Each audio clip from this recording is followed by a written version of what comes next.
نحمده ونصلي ونسلم على رسوله الكريم أما بعد فأعوذ بالله من الشيطان الرجيم بسم الله الرحمن الرحيم يا أيها الناس قد جاءكم برهان من ربكم اللهم صل وسلم على سيدنا ومولانا محمد وعلى آل وأصحاب سيدنا ومولانا محمد وبارك وسلم وصلی علیہ۔ نبوت کے جس سلسلے کی ابتدا اللہ کریم نے حضرت آدم سے فرمائی تھی، اس کی تکمیل اور انتہا امام الانبیاء محمد مصطفیٰ صلی اللہ علیہ وسلم پر فرمائی۔ اللہ کے محبوب پیغمبر کا آخری نبی ہونا قرآن کریم کی آیات سے ثابت، پیغمبر کا آخری نبی ہونا حضور کے فرامین سے ثابت،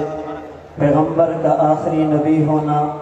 امت کے اجماع سے ثابت۔ میں آپ کی خدمت میں آیات، احادیث، اجماع سے ہٹ کر چند ایک دلائل بڑے اختصار سے عرض کرنا چاہتا ہوں۔ حضرت مولانا بدر عالم میرٹھی کی تحقیق کے مطابق حضرت آدم سے لے کر حضرت عیسیٰ تک کسی نبی کے نام میں حمد کا مادہ نہ ہونا ان کے نبی ہونے کی دلیل، آمینہ کے لال میں محمد اور احمد نام میں حمد کا مادہ ہونا آپ کے آخری نبی ہونے کی دلیل،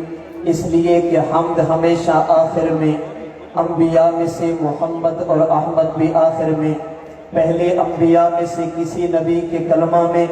رسول اللہ بطور کلمہ کا جز نہ ہونا ان کے نبی ہونے کی دلیل، آمینہ کے لال میں آپ کے کلمہ میں رسول اللہ بطور کلمہ کا جز ہونا آپ کے آخری نبی ہونے کی دلیل، اس لیے کہ ہر نبی نے اللہ سے لیا، اپنی امت کو دیا، آمینہ کے لال نے خدا سے لیا، اپنی امت کو بھی دیا، پہلی امتوں اور انبیاء کو بھی دیا۔ ہر نبی نے خدا سے لیا، لینے کی ایک حد تھی، آمینہ کے لال نے خدا سے لیا، لینے کی تمام جگہ آپ پر ختم، ہر نبی نے آگے دیا، دینے کی جگہ بھی باقی تھی، آمینہ کے لال نے امتوں کو دیا، دینے کی جگہ بھی آپ پر ختم ہو گئی۔ پہلے انبیاء پر اترنے والی آسمانی کتابوں کا محفوظ نہ ہونا ان کے نبی ہونے کی دلیل، محمد کریم پر اترنے والے قرآن کا اپنی اصلی صورت میں محفوظ ہونا آپ کے آخری نبی ہونے کی دلیل، پہلے انبیاء کے فرامین ان کی امتوں کے پاس محفوظ نہ رہنا ان کے نبی ہونے کی دلیل، آمینہ کے لال کے فرامین کا امت کے محدثین کے سینوں میں محفوظ رہنا آپ کے آخری نبی ہونے کی دلیل، پہلے انبیاء کی سیرت کا ان کی امتوں کے پاس محفوظ نہ رہنا ان کے نبی ہونے کی دلیل، آمینہ کے لال کی احوال عالم بطن سے لے کر عالم دنیا تک، عالم دنیا سے لے کر عالم قبر تک، عالم قبر سے لے کر عالم آخرت تک مکمل سیرت کا محفوظ رہنا آپ کے آخری نبی ہونے کی دلیل، پیغمبر کے بعد امت میں خلافت کا چلنا آپ کی ختم نبوت کی دلیل، امت کے بعد فقاہت چلنا آپ کے آخری نبی ہونے کی دلیل، پیغمبر کے علماء کا، انبیاء کا وارث ہونا آپ کے آخری نبی ہونے کی دلیل۔ میں نے گزارش کی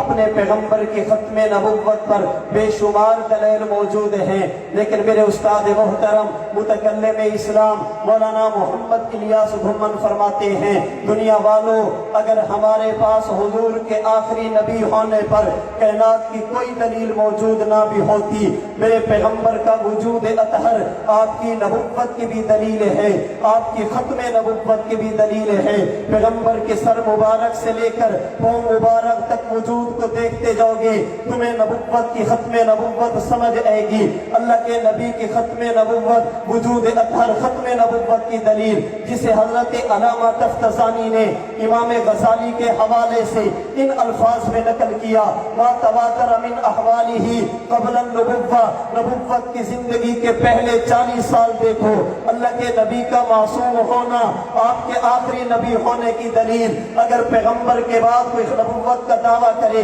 ہم دیکھیں گے اس کے اعلان نبوت سے پہلے زندگی کیسی۔ جو شخص بچپن میں کبھی فضل احمد کے آگے، جو شخص بچپن میں کبھی فضل الہی کے آگے، جو شخص بچپن میں کبھی گل علی شاہ کے آگے زانو تلمذ طے کر کے کسی سے فارسی پڑھے، کسی سے منطق پڑھے، کسی سے عربی پڑھے، خدا کی قسم وہ نبی نہیں ہو سکتا۔ پیغمبر کی ابتدائی زندگی آپ کی نبوت کی دلیل۔ جو شخص حضور کے بعد نبوت کا دعویٰ کرے، ہم اعلان نبوت سے پہلے کی زندگی دیکھیں گے۔ کہیں باپ کی پینشن لے کر تو نہیں کھاتا تھا، بچپن کی حالت میں چوری تو نہیں کرتا تھا، چینی اور نمک میں فرق تو نہیں کر سکتا تھا۔ اس کی حالت کیسی تھی، اس کا بچپن کیسا؟ کہیں یہ کتے پالنے والا، کتوں کا شوقین تو نہیں تھا۔ حضرت امام غزالی نے کہا ما تواتر من احوالہ قبل النبوہ، آمینہ کے لال کی 40 سالہ زندگی دیکھنا، آپ کو ختم نبوت نظر آئے گی۔